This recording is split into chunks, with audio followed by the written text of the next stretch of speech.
Hello everyone, welcome to the class guys. कैसे हैं आप सभी? उम्मीद करता हूं सभी बच्चे बहुत अच्छे होंगे, अच्छे से पढ़ाई लिखाई कर रहे होंगे। बहुत सारे बच्चों के एग्जाम फिनिश हो चुके होंगे 11th के, तो 2-5 दिन रेस्ट करना। हाँ, और अगर 2-5 दिन नहीं भी पढ़ोगे 11th इतनी सारी झेलने के बाद, तो बहुत कुछ नहीं होगा। प्रोवाइडेड दैट कि आपका बैकलॉग जो है जेई नीट का ना रह गया हो। अगर बैकलॉग रह गया है तो भाई पढ़ाई लिखाई करते रहो, क्योंकि वो चीज़ आपको ही फिर शॉर्ट आउट करनी पड़ेगी। लेकिन अगर आप चाहते हैं कि थोड़ा सा 11th क्लास अभी खत्म हुई है, 12th क्लास की शुरुआत धमाकेदार हो, तो उसके लिए आपको 2-5 दिन एकदम चिल करना पड़ेगा। वो बहुत ज़रूरी है, क्योंकि एकदम दिमाग की फैक्ट्री रीसेट होना बहुत ज़्यादा ज़रूरी होता है ना। और मैं आपको एक चीज बताना चाहता हूं कि आपने 11th क्लास जो खत्म करी है, पूरी 11th क्लास बहुत सारे बच्चे यही सोचते जो है खत्म कर ली होगी उनने कि बस 11th निकल जाए कैसे भी करके, 12th क्लास में वाट लगा देंगे। अभी 12th क्लास आ रही है ना। तो आज मैं आपको ये बताने वाला हूं कि कौन सी गलतियां आपको नहीं करनी है जिससे आपकी 12th क्लास खराब हो जाएगी। आपको ऐसा क्या करना है, स्टार्टिंग से क्या फॉलो करना है, ताकि आपकी 12th क्लास तो अच्छी बनेगी, साथ में जो जेई और नीट की आप तैयारी कर रहे हैं, आप सीयूईटी की तैयारी करेंगे, वो तैयारी भी आपकी बहुत अच्छे से होने वाली है। क्योंकि देखो, मेन चीज है कि 11th तो आपकी निकल गई, 11th तो निकल गई।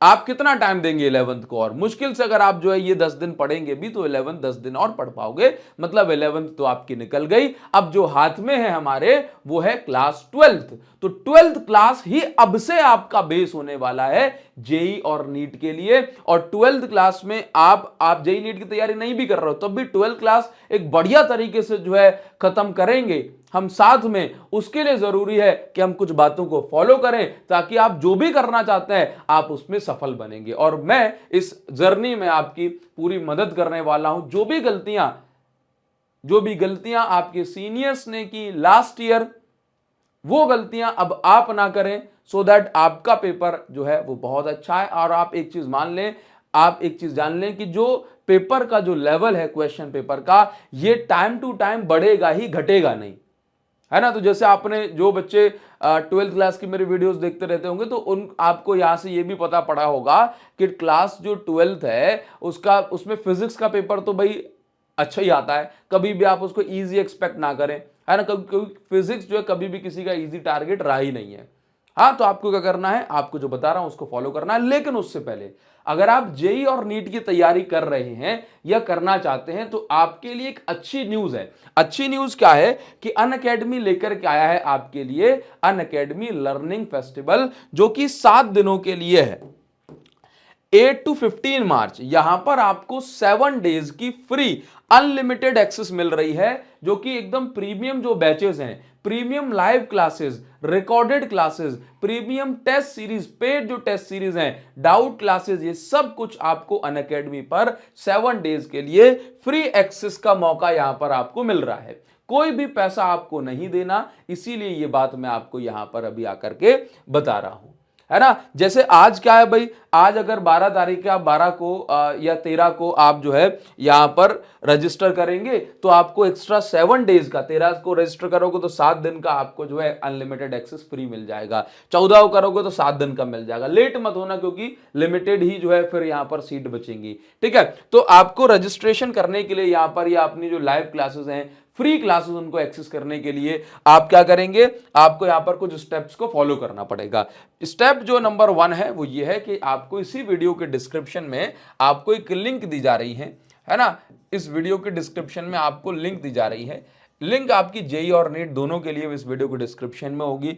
इस लिंक पे आप जब टच करेंगे तो आपको ये इंटरफेस, ये पेज खुल जाएगा। यहां पर आपको अपना नंबर डालना है, एक्टिवेट फ्री ट्रायल पर यहां पर आपको टच करना है। उसके बाद आप नेक्स्ट जो है देखेंगे कि यहां पर ओटीपी का ऑप्शन आएगा, तो आप यहां पर ओटीपी जो है अपनी टाइप करेंगे। उसके बाद वेरीफाई ओटीपी आप यहां पर क्लिक करेंगे। देन वेरिफिकेशन जब हो जाएगा, तो यहां पर आपको अपना गोल सेलेक्ट करना होगा कि आप क्या करना चाह रहे हैं, जेई नीट या बोर्ड्स। या उसके बाद क्या होगा, आपको यहां पर एक्टिवेशन कोड इनपुट करना है। एक्टिवेशन कोड में आपको बता देता हूं कि आप यहां पर डालेंगे भाई अभिषेक साहू 1, अगर आप नीट के लिए एक्सेस करना चाह रहे हैं। अभिषेक साहू 2, अगर आप जेई के लिए प्रिपरेशन कर रहे हैं तो। अभिषेक साहू 2 फॉर जेई। ठीक है, चलिए ठीक है बच्चों, ये आपको यहां पर कोड, एक्टिवेशन कोड यहां पर डालना है। ठीक है, अभी हम आगे बढ़ेंगे, उसके बाद क्या होगा, एक्टिवेशन कोड आप डालेंगे तो आपकी प्रोसेस कंप्लीट हो जाएगी। ऐप वगैरह को आपको डाउनलोड करना है और आप अपनी फ्री लाइव क्लासेस को एक्सेस कर पाएंगे। ठीक है, ये आप कर सकते हैं, जरूर से आप ट्राई करिएगा। और अभी हम आगे बढ़ेंगे और मैं आपको भी बताने वाला हूं कि आपको कौन सी गलतियां बिल्कुल भी नहीं करनी है ना, और क्या चीजें आपको फॉलो करनी है। पहली बात जो मैं आपको यहां पर बताना चाहता हूं, जो आपको स्टार्टिंग से ही फॉलो करनी है, वो ये है कि आप 2-5 दिन का रेस्ट लें, है ना, वो जरूरी अपने लिए। और उसके बाद ज्यादा आप लेट ना हो, डोंट बी लेट। आपको नानी के घर जाना है, आपको मामा के घर जाना है, चाचा बुआ कहीं भी जाना है, आपको माउंट एवरेस्ट जाना है, आपको एडवेंचर करना है, अभी कर लो। मार्च के अंदर आपके पास भरपूर टाइम है ना, क्योंकि अगर आप इससे ज्यादा लेट होंगे तो देखो सिंपल सी बात है कि टीचर को एक सब्जेक्ट जो है पढ़ना है, पढ़ाना है, और वो उसको बहुत सालों से पढ़ा रहा है, लेकिन आप उन सब्जेक्ट से अभी फेमिलियर नहीं हो, मतलब आप उन टॉपिक से अभी फेमिलियर नहीं हो, हर चैप्टर आपके लिए नया होगा, तो आपको ही सब कुछ कवर करना है पहली पहली बार। और टीचर के पास एक सब्जेक्ट है, आपके पास है 5 सब्जेक्ट, तो आपको बैकलॉग कवर करने में ज्यादा मुश्किल होगी। हाँ, तो इसलिए ध्यान रखें कि जो भी अपन को मस्ती करनी है वो अपन मार्च में कर लें, अप्रैल में स्टार्टिंग से ही बिल्कुल पढ़ने बैठ जाना, क्योंकि आप जितना लेट होगे उतना बैकलॉग इकट्ठा हो जाएगा, और बैकलॉग निपटाना फिर हर किसी के बस की बात नहीं होती। और आप इस चीज को 11th में आप बढ़िया तरीके से इसको आपने महसूस भी करा होगा और फेस भी करा होगा। ठीक है, तो पहली गलती क्या नहीं करनी है अपन को, कि ज्यादा लेट नहीं होना है। ठीक है, एक बार आपने पढ़ाई शुरू कर दी, उसके बाद क्या करना है कि आपको हर एक सब्जेक्ट पर रेगुलर जो है ध्यान देना है। ठीक है, मैं यहां पे लिखूंगा regular study of each subject. ठीक है, देखो एक्चुअल में क्या होता है, एक्चुअल में ये होता है, कई बार हम क्या करते हैं कि हमने आज अभी 2 दिन फिजिक्स पढ़ ली, फिर 2 दिन के बाद 3 दिन बाद फिजिक्स पढ़ रहे हैं, या 4 दिन बाद पढ़ रहे हैं, या गैप दे दे के पढ़ रहे हैं। तो बच्चों इससे क्या होता है, अगर रूटीन बना रहता है, रेगुलरिटी बनी रहती है, तो अपन पिछला भूलते नहीं है, कम भूलते हैं। नया नया सब्जेक्ट है, अगर अपन उसमें ही गैप दे देंगे तो बड़ी दिक्कत होगी।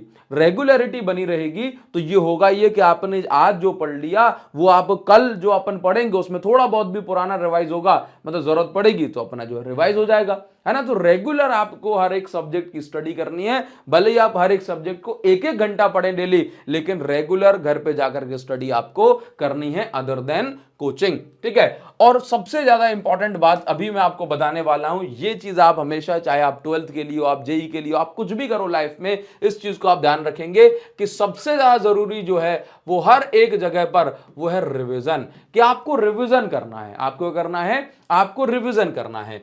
रिवीजन जितना ज्यादा हो सके अपन रिवीजन करेंगे। स्टार्टिंग में अगर मैं बात करूं तो स्टार्टिंग में हमेशा याद रखिए, जैसे स्टार्टिंग का 1 महीना जब से आपने जो 12th स्टार्ट करी, अगर आप सही टाइम पे 12th की स्टार्टिंग कर देते हैं तो याद रखिए पर डे आप क्या करेंगे, 60% आप नया पढ़ेंगे और 40% आप ओल्ड रिवाइज कर लें। ठीक है, 50-50 कर लो, लेकिन कहने का मतलब है कि जितना आपने नया पढ़ा उतना ही आपने पुराना रिवाइज कर लिया। जितना आपने नया पढ़ा उतना ही आपने अगर पुराना रिवाइज कर लिया तो ये मानिए कि आपका जो है उद्धार होना बिल्कुल तय है। देखो बच्चों एक्चुअल में क्या होता है कि स्टार्टिंग में जब जैसे आप पढ़ेंगे, फिजिक्स पढ़ेंगे, मैथ्स पढ़ेंगे, कुछ भी पढ़ेंगे, तो वो सब्जेक्ट जो है, वो टॉपिक जो है, आप उससे हैबिचुअल नहीं हो, दिमाग के लिए वो सारी चीजें क्या एकदम नई हैं, तो उसको उसकी आदत बननी पड़ेगी, है ना। तो वो आदत आपको कैसे बनेगी, जब आप पर डे रिवाइज करेंगे, तब जाकर के दिमाग उसका हैबिचुअल हो पाएगा, तब जाकर के वो टर्म्स, वो फॉर्मूले, वो टॉपिक्स उसको समझ में आसानी से आ पाएंगे, है ना। जैसे अगर मैं आपसे एक बात कहूं कि अगर मैं चैप्टर 1 से लेकर के चैप्टर 4 तक की बात करता हूं, या चैप्टर 4 या चैप्टर 5 तक की बात करता हूं फिजिक्स के अंदर, तो आप ये मान लें कि जिस बच्चे का चैप्टर 1 अच्छा हो गया, बेसिक अच्छे हो गए, तो चैप्टर 1 से लेकर के चैप्टर 5 तक आपको पूरे में चार्ज ही चार्ज नजर आएगा। क्या नजर आएगा? चार्ज ही चार्ज नजर आएगा। चार्ज की इलेक्ट्रिक फील्ड, चार्ज पर फोर्स, मतलब जो आपने चैप्टर 1 में पढ़ा उस सब का भयंकर यूज आपका चैप्टर 5 तक होगा। अब जिस बच्चे ने स्टार्टिंग में ही इसको अच्छे से नहीं कर पाया, उसको फिर पूरी फिजिक्स में शुरुआत से ही जो है प्रॉब्लम आना स्टार्ट हो जाती है है ना। तो आपको क्या करना है कि स्टार्टिंग वाले जो चैप्टर होंगे 1 2 3 इनका भयंकर रिवीजन करना है सूद के, ताकि जो है अपन भूल ना पाए पुरानी चीजें। और जितना बढ़िया रिवीजन होगा उतनी ही मजबूत पकड़ सब्जेक्ट पे होगी, और जितनी मजबूत पकड़ उतना ही आपको पूरी फिजिक्स में, पूरी क्लास 12th में आपको मजा आएगा। और इस पूरी जर्नी में मैं आपके साथ डटकर खड़ा रहूंगा और पिछले बार से ज्यादा मेहनत करूंगा, ठीक है। क्योंकि देखो सीबीएसई का जो लेवल है वो हर बार बड़ा ही हो रहा है, अच्छा ही हो रहा है, अच्छी बात है। तो आप फिजिक्स को इजी टारगेट बिल्कुल ना माने कि इस पिछले बार टफ आ गया पेपर तो इस बार आसान आ जाएगा, इस बार और टफ आएगा। ये डरा नहीं रहा हूं, ये फैक्ट है। आप पिछले सालों का रिकॉर्ड उठा के देख लें, एक बार भी ऐसा नहीं हुआ कि फिजिक्स का पेपर जो है पिछले बार से जो है कमजोर आ गया, हर बार मजबूत ही आ रहा है। तो अपन को जो है ध्यान देना है स्टार्टिंग से, क्या करेंगे ये चीज, ठीक है ना। नंबर का जो पॉइंट मैं आपको बता रहा हूं ये काफी जरूरी है कि आप स्टार्टिंग से जितना हो सकेगा वो सेल्फ नोट्स बनाएंगे, है ना। सेल्फ नोट्स या मैं कहूंगा शॉर्ट नोट्स बनाएंगे। देखो क्या होता है बच्चों कि टीचर ने जो नोट्स प्रोवाइड करे वो अच्छी बात है, लेकिन लेक्चर्स देख देख करके, कोचिंग पे जाकर के या बुक पढ़ के हमने जो नोट्स बनाए वो ज्यादा जरूरी बात है, वो ज्यादा जरूरी बात है। सेल्फ नोट्स, शॉर्ट नोट्स आपको स्टार्टिंग से बनाने हैं, क्योंकि जो नोट्स हमने खुद ने बनाए, जिसमें हमारा खुद का हाथ चला, जब अपना हाथ चलता है ना कॉपी पे, तो सिर्फ हाथ थोड़ा ना चलता है, उसमें दिमाग भी चलता है। भले अपन कहीं से कॉपी से या रजिस्टर से या बुक से देख देख के लिख रहे हैं या वीडियो से देख देख के लिख रहे हैं, है ना, तो सिर्फ अपन उसमें से चीटिंग नहीं कर रहे हैं। जब हम लिखते हैं तो हमारे दिमाग में वो चीजें बैठती हैं, है ना। तो सेल्फ नोट्स, शॉर्ट नोट्स आपको बनाने हैं, ठीक है, स्टार्टिंग से ही। देखो एंड में तो आपको सारी चीजें मिल ही जाती हैं,